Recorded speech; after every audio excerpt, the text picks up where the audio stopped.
There should be a list of people who can and cannot clone themselves. Ted Danson. Greetings. My name is Joseph Yagar. Welcome to another Life in Perspective broadcast. My objective is to provide thought-provoking discussions so you can optimize your perspective on life.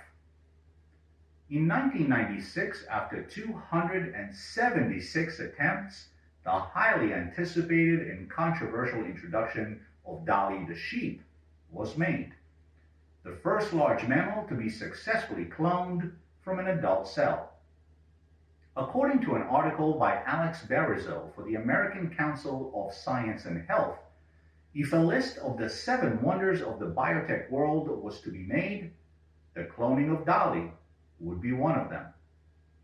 Before I continue, please consider subscribing to the channel if you haven't already done so by clicking the subscribe link below. It's free and would be much appreciated.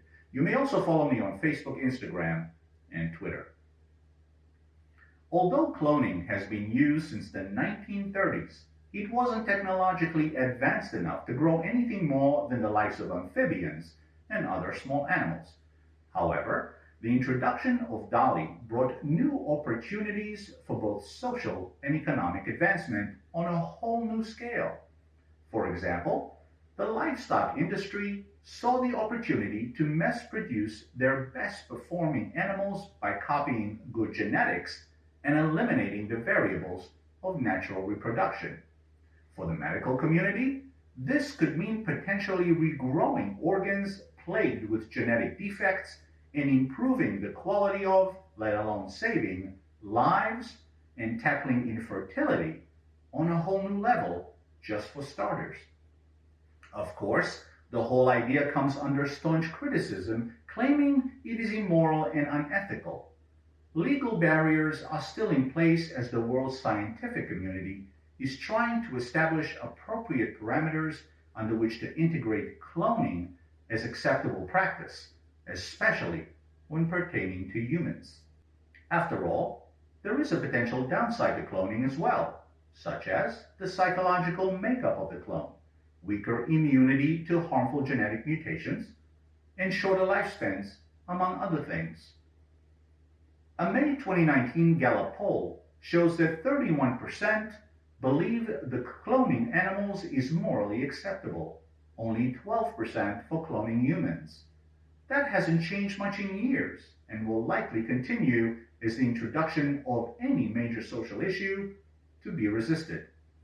The fact is that the prospect of cloning humans was theoretically introduced over 60 years ago by Nobel Prize-winning geneticist Joshua Ledberg.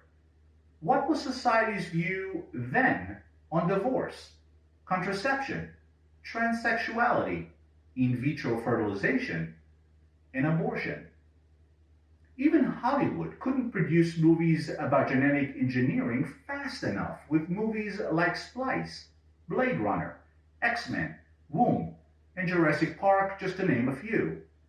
Most of these were blockbusters, and few seemed to care. Perhaps because they were fictionally natured? Or were they?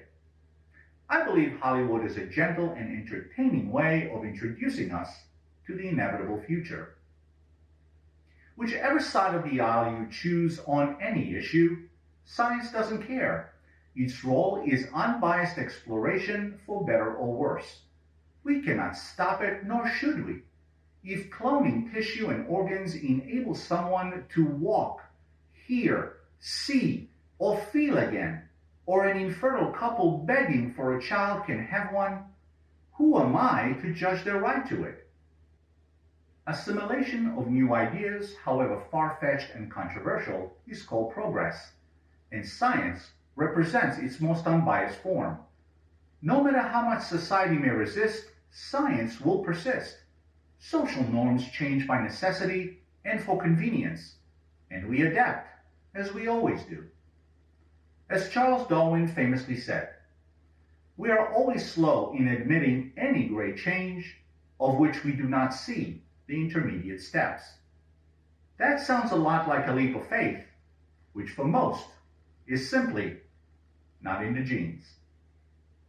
Please let me know what topics you would like my perspective on in the chat box below.